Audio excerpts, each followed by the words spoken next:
Dijo el poeta hindú Rabindranath Tagore que la poesía es el eco de la humanidad en el corazón de los seres humanos. Y dijo también el poeta chileno Nicanor Parra que la poesía es un artículo de primera necesidad. No podemos vivir sin poesía. También dijo nuestro único premio Nobel de Literatura, el poeta Octavio Paz, que la poesía es capaz de cambiar el mundo. Soy el maestro Osiris Cuamatzen Guzmán y vengo a hablarles de un tema esencial, el poder de la poesía. La poesía es una forma de expresión humana que tiene altísimos niveles de expresión. Cuando nosotros nos avenimos a la poesía, siempre estamos esperando encontrar ahí todo lo que nos satisfaga en el alma propia. Eso es fundamental porque sabemos que gracias a esta expresión coloquial, que tiene elementos connotativos y figuras retóricas por doquier, nos hace reflexionar sobre la vida diaria.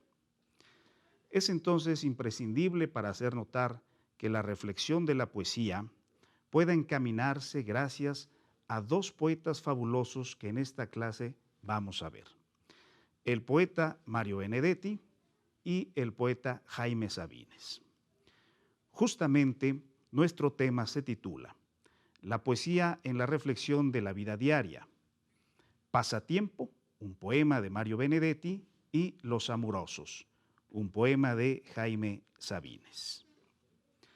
La palabra es el atributo que distingue al hombre de los demás seres que pueblan la tierra. Es el más alto grado de perfección posible, el lazo invisible del amor y de la benevolencia, y el eco del que se repite a los demás lo que ha pasado y también pasará. Es decir, el culmen del amor, el culmen de la desgracia, el culmen de todas las experiencias habidas y por haber dentro de la fascinante vida que llevamos a cabo. Es por eso que debemos hacernos las siguientes reflexiones en cuanto a la poesía. La poesía en la vida cotidiana, como nosotros la conocemos, tiene que ver desde luego con ciertos matices que han de nutrir el espíritu, pero que también debe ser una actitud frente a la vida. La voluntad de estilo, la voluntad de conocimiento, siempre debe estar advenida justamente para hacer notar que hay una fraternidad entre generaciones. Es el tiempo el que nos separa, pero también es el tiempo el que nos une. Y es la tradición literaria justamente de la poesía los que va a encaramar este sentimiento universal que justamente es la palabra. Recuerda que tú tienes la función inequívoca de poder comprender el lenguaje y de acercarte a la poesía. Ese encuentro con la reflexión, ese encuentro con el pensar espiritual más allá de las cosas cotidianas, es el que nos va a dar pie a poder interpretar el mundo de diferentes maneras. Ahora bien, el lenguaje también es parte de nuestra esencia comunicativa.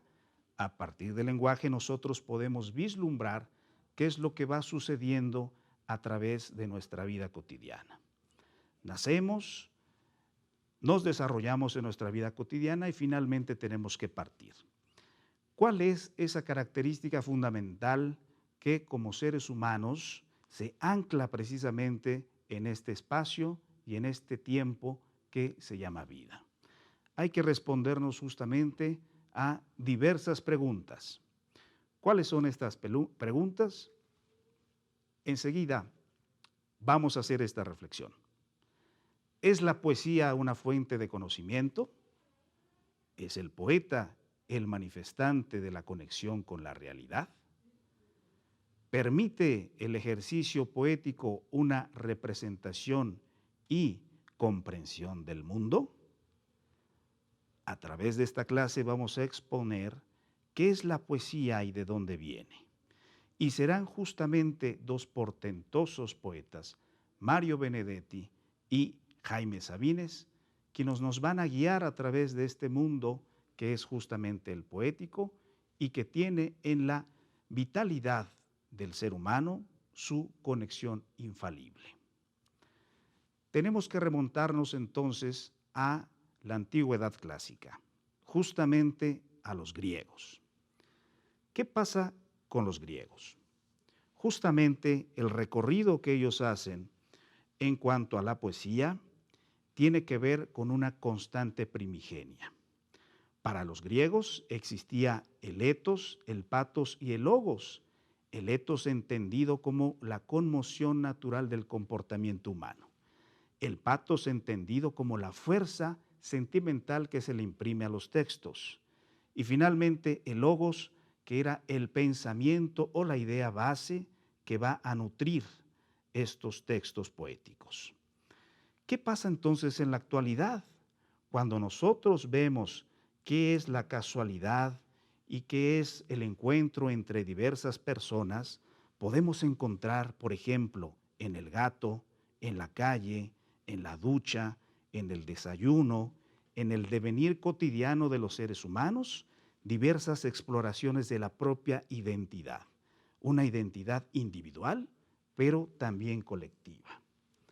Es aquí justamente donde tenemos que referirnos, por ejemplo, a lo que decía el poeta francés André Breton acerca del azar electivo, cuando la casualidad y el deseo se combinan. Eso también lo decían los griegos y justamente lo llamaban el ananqué, es decir, la fuerza ilocucionaria. Ellos creían que de pronto los dioses estaban a merced de las peticiones de los seres humanos. Si nosotros deseamos algo con tanta fuerza y con tanta naturalidad, se nos va a poder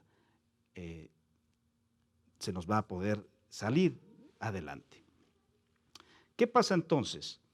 ¿Cómo podemos avenirnos a la poesía para mirar el mundo desde estas perspectivas? Tendríamos entonces que fundamentar los logros poéticos de ciertos poetas que se han acostumbrado a mirar a través de los ojos del otro.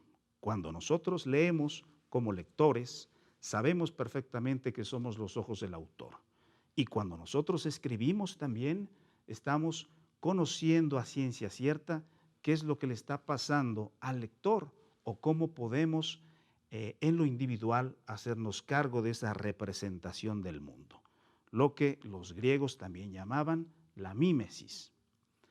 Ahora bien, para poder entender esto de la manera más certera, tenemos que estudiar un poema en particular, desde luego de la mano de uno de estos guías, que es justamente el poeta Mario Benedetti. Y para ello vamos a dar algunos datos imprescindibles sobre este autor. Mario Benedetti Farriuga nació justamente en Paseo de los Toros en 1920 y muere en Montevideo en 2009.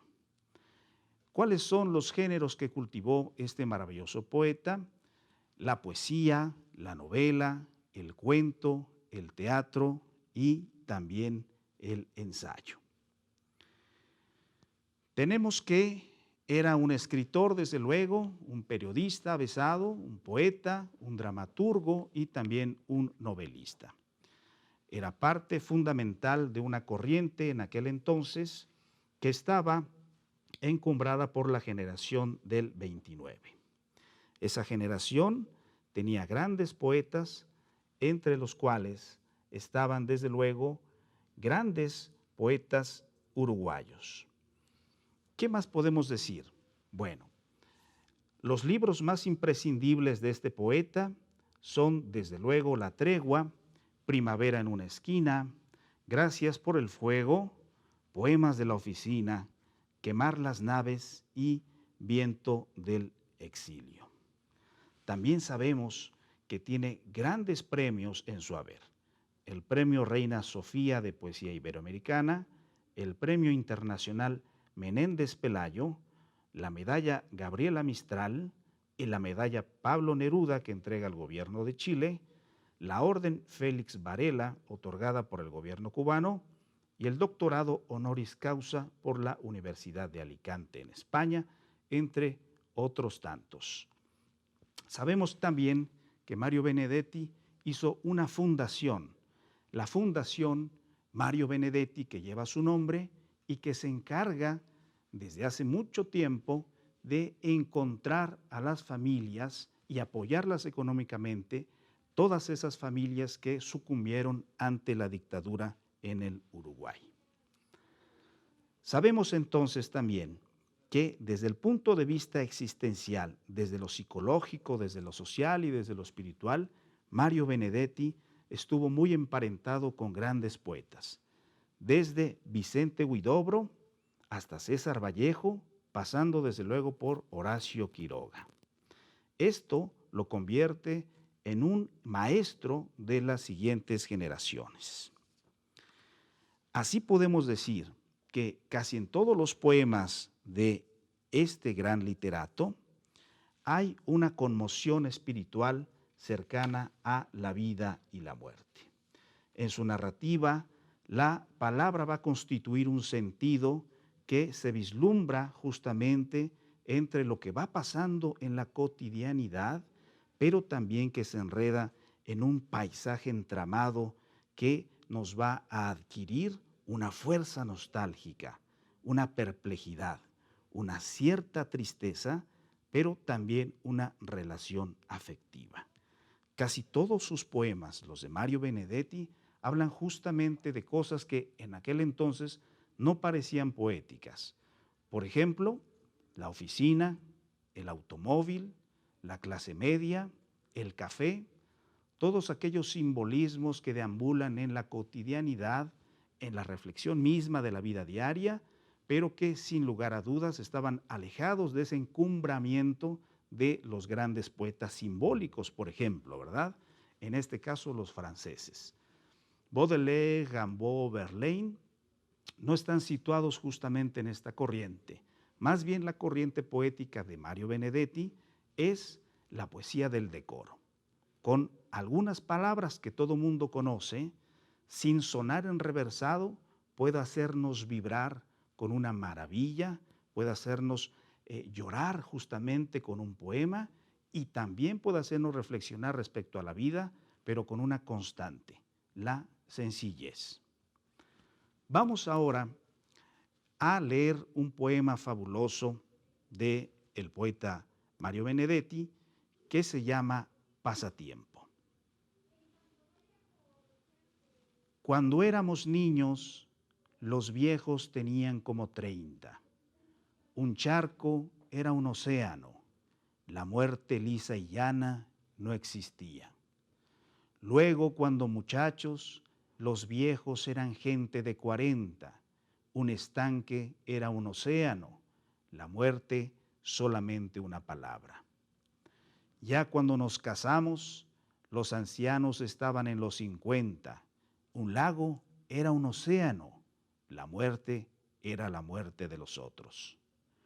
Ahora, veteranos, ya le dimos alcance a la verdad. El océano es por fin el océano, pero la muerte empieza a ser la nuestra.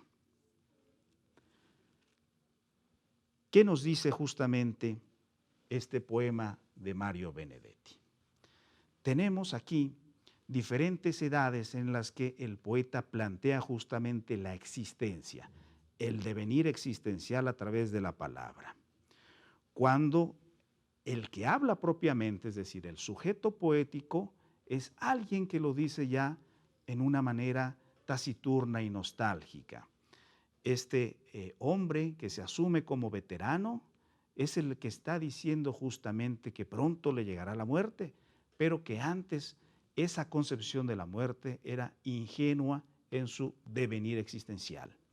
Podemos decir entonces que gracias a esa concepción deambulante de la vida que tiene el poeta, maneja perfectamente la métrica y los sonidos de la retórica.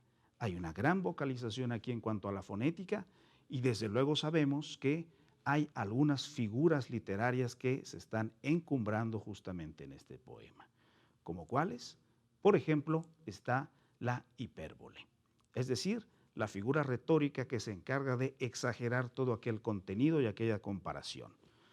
El mar va a ser algo justamente insondable, ese océano que nosotros vemos inalcanzable y que tiene una profundidad inverosímil, es justamente para aquel niño un charco apenas.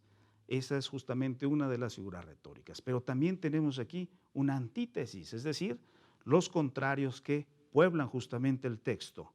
Dos contrarios que están en contraposición y pueden decir vida y muerte, joven, viejo. Estas figuras retóricas también se van a venir con una en particular que es la aliteración. Siempre está hablando de los mismos elementos narrativos en cuanto a las grafías, a las palabras, y estas se van concatenando con un simbolismo justamente ejemplar. No podemos dejar de lado que el poeta siempre está buscando cómo manifestar todo aquello que le pasa sin tratar de ser ostentoso en la narrativa. Es una narrativa simple, pero es una narrativa también que llega al corazón de una manera abrumadora. No podemos dejar de lado que este poeta, hablando justamente de pasatiempo, es alguien que pone en el corolario todo aquello que tiene que ver con la vida, pero también con la muerte. ¿Cómo puede ser entonces posible que un poeta de la raigambre de Mario Benedetti pueda hacernos reflexionar justamente en cuanto a la vida? La vida, sabemos, en algún momento se escapará, en algún momento tendremos que trascender a otros planos, pero esa conciencia de la muerte es la que el poeta está tratando de llamar a la reflexión. La vida diaria que nosotros conocemos hoy en día y que hoy se ha ajustado a esta pandemia también tiene que ver con eso.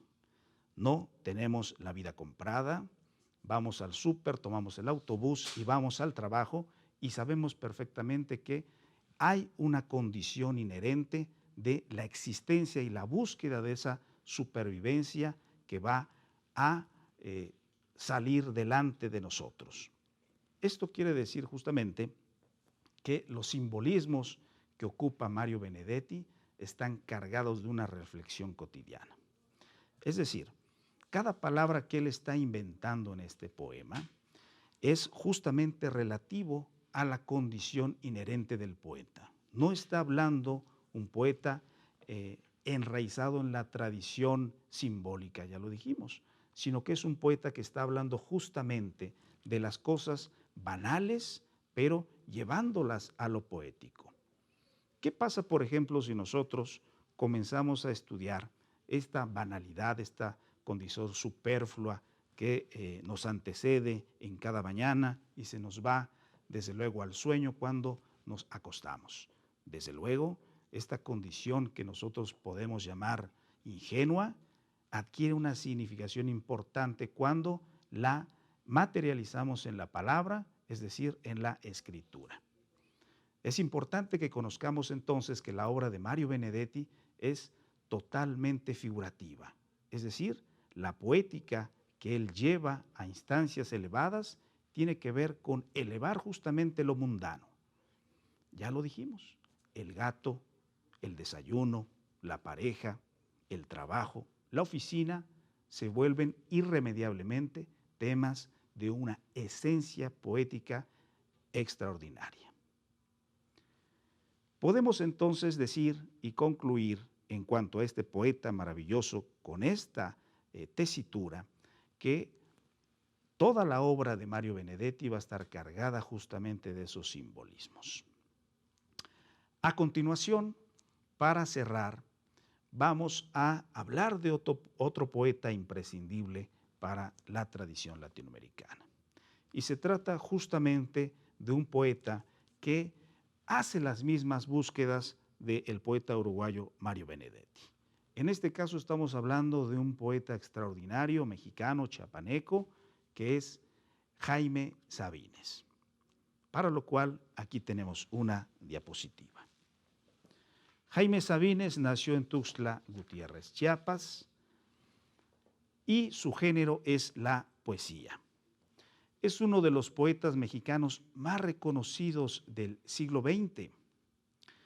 Recordemos que Octavio Paz decía de Jaime Sabines que era uno de los más grandes poetas que había dado la lengua española.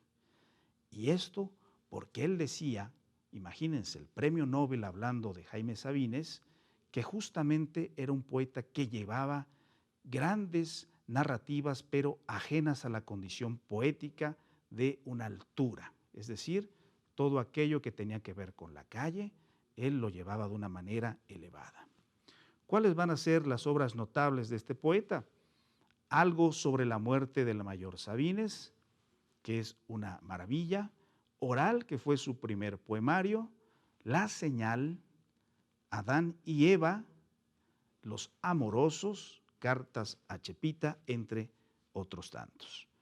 Las distinciones de las que se hizo merecedor fueron el Premio Villaurrutia en 1973, el Premio Nacional de Literatura en 1983, el Premio Nacional de Mazatlán, también desde luego, y otros premios como el Premio Nacional de Literatura y Lingüística.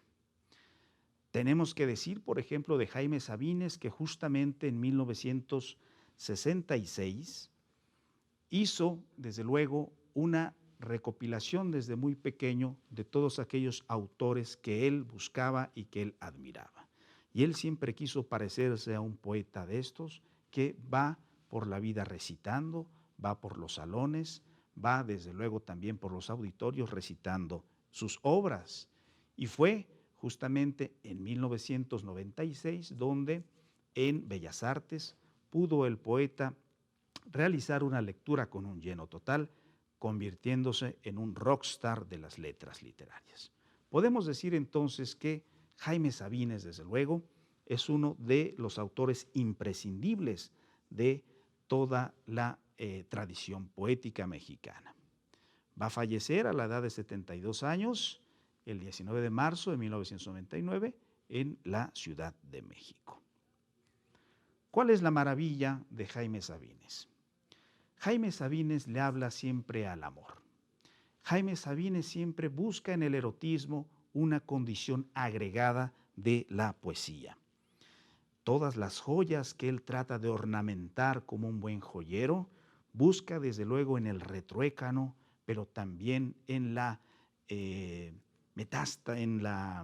metonimia, diferentes condiciones justamente para poder encumbrar esa poesía.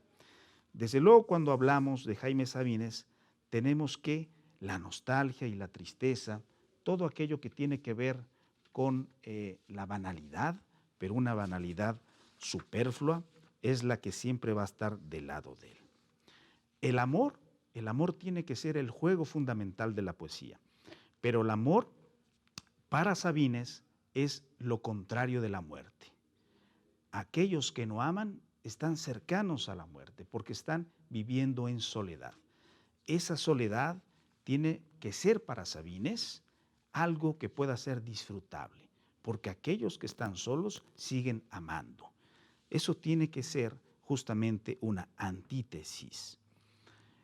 ¿Por qué está dispuesto Sabines a caer en esa soledad? Porque es un juego que siempre él está tratando de jugar, el juego del amor. Y justamente en este amor sabe perfectamente Sabines que va a perder. Y perder para él es gozoso.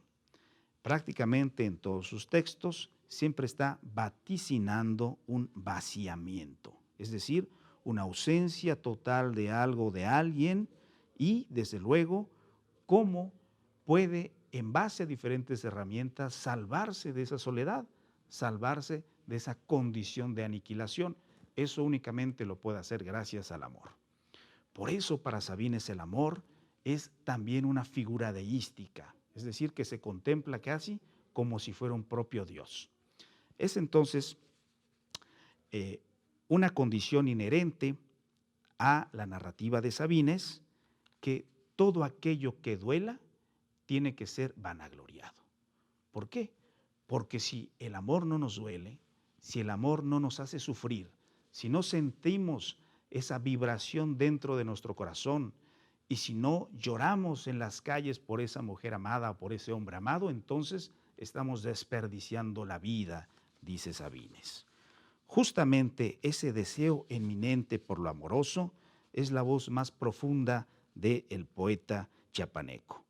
Pero esa poesía plurisensible, multiamorosa, intersubjetiva, es justamente la que va a acarrearle al poeta condiciones que van más allá del propio amor, es decir, que están más allá de lo evidente. Eso, dice Sabines, solamente puede cargársele a personas que son justamente seres especiales. No todas las personas pueden amar de esa manera.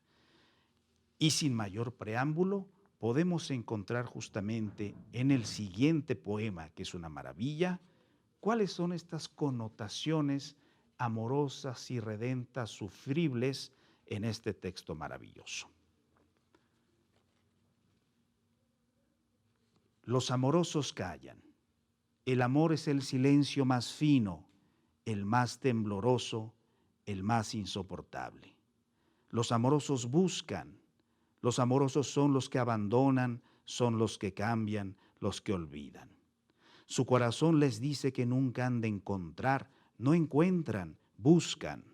Los amorosos andan como locos porque están solos, solos, solos, entregándose, dándose a cada rato, llorando porque no salvan al amor. Les preocupa el amor. Los amorosos viven al día, no pueden hacer más, no saben, siempre se están yendo, siempre hacia alguna parte. Los amorosos esperan, no esperan nada, pero esperan. Saben que nunca han de encontrar. El amor es la prórroga perpetua, siempre el paso siguiente, el otro, el otro. Los amorosos son los insaciables, los que siempre, qué bueno, han de estar solos. Los amorosos son la hidra del cuento. Tienen serpientes en lugar de brazos. Las venas del cuello se les hinchan también como serpientes para asfixiarlos. Los amorosos no pueden dormir, porque si se duermen se los comen los gusanos.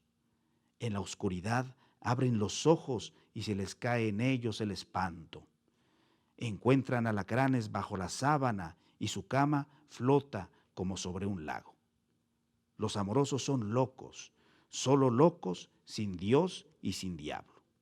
Los amorosos salen de sus cuevas, temblorosos, hambrientos, a cazar fantasmas. Se ríen de las gentes que lo saben todo, de las que aman a perpetuidad verídicamente, de las que creen en el amor como una lámpara de inagotable aceite. Los amorosos juegan a coger el agua, a tatuar el humo, a no irse. Juegan el largo, el triste juego del amor. Nadie ha de resignarse. Dicen que nadie ha de resignarse. Los amorosos se avergüenzan de toda conformación. Vacíos, pero vacíos de una a otra costilla. La muerte les fermenta detrás de los ojos y ellos caminan, lloran hasta la madrugada en que trenes y gallos se despiden dolorosamente. Les llega a veces un olor a tierra recién nacida, a mujeres que duermen con la mano en el sexo, complacidas, a arroyos de agua tierna y a cocinas. Los amorosos se ponen a cantar entre labios una canción no aprendida y se van llorando, llorando la hermosa vida. Este poema del poeta Jaime Sabines es justamente una referencia al amor que duele, pero también al erotismo. Encontramos aquí diferentes metáforas, desde luego maravillosas y también sorprendentes. Me gusta, por ejemplo, cómo Jaime Sabines habla de aquel amor sufrible y describe justamente a las venas que se hinchan en el cuello como si fueran serpientes. Esa metáfora es exquisita, ¿no te parece?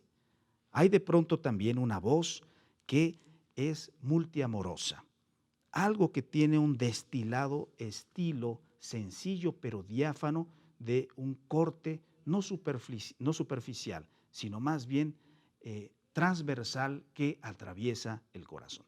No por eso le llamaban sus críticos y contemporáneos el francotirador de la literatura, porque en cada verso llegaba justamente al corazón.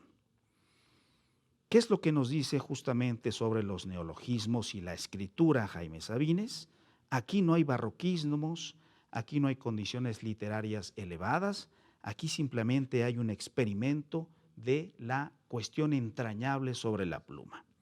Esto quiere decir que cualquier lector, cualquier modelo de lector que tengamos, podemos entender precisamente toda su lectura. Es imprescindible entonces que sepamos que justamente Jaime Sabines le apuesta al amor todo lo que debe llevar la narrativa. ¿Se puede cambiar el mundo a través de la poesía? Desde luego que sí, pero se tienen que avenir justamente a las funciones del lenguaje. Jaime Sabines no busca en los salones bellísimos de Alcurnia donde encontrar la palabra, sino la busca en los burdeles, en los bares, en las calles, en las plazas. Y desde luego empieza a encontrar la poesía justamente donde no se le tiene que encontrar. Es por eso también que la poesía puede ser revolucionaria. No solamente la gente que viste con frac y que tiene una alta cultura puede escribir. Cualquiera de nosotros podemos escribir. Solamente hay que vivir, como dice Jaime Sabines, el instante. Y también a eso tenemos que decir que toda esta poesía que acabamos de escuchar con los amorosos surge desde luego una motivación del momento. Todo aquello que tiene que ver con el tiempo está diluido justamente en aquello que nos quiere decir el autor, pero de una manera menos consciente y más estructurada. Muy bien. Vamos a despedirnos, desde luego, invitando a todos ustedes a que participen de la escritura.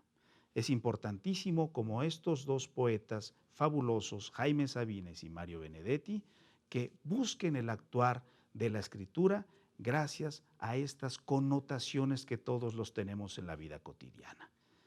No hace falta más que tomar una hoja, una pluma y avenirnos a la aventura de la escritura. Lo único que necesitamos, desde luego, es sentir las cosas, vibrarlas, estar emocionados de esta vida fabulosa y poder escuchar cómo el tiempo va girando a través de nuestra cabeza y podemos detenerlo en un instante. ¿Gracias a qué? A la narrativa. Soy el maestro Osiris Cuamatzin Guzmán y ha sido un placer convocarte para esta clase y espero verte muy pronto. Muchísimas gracias.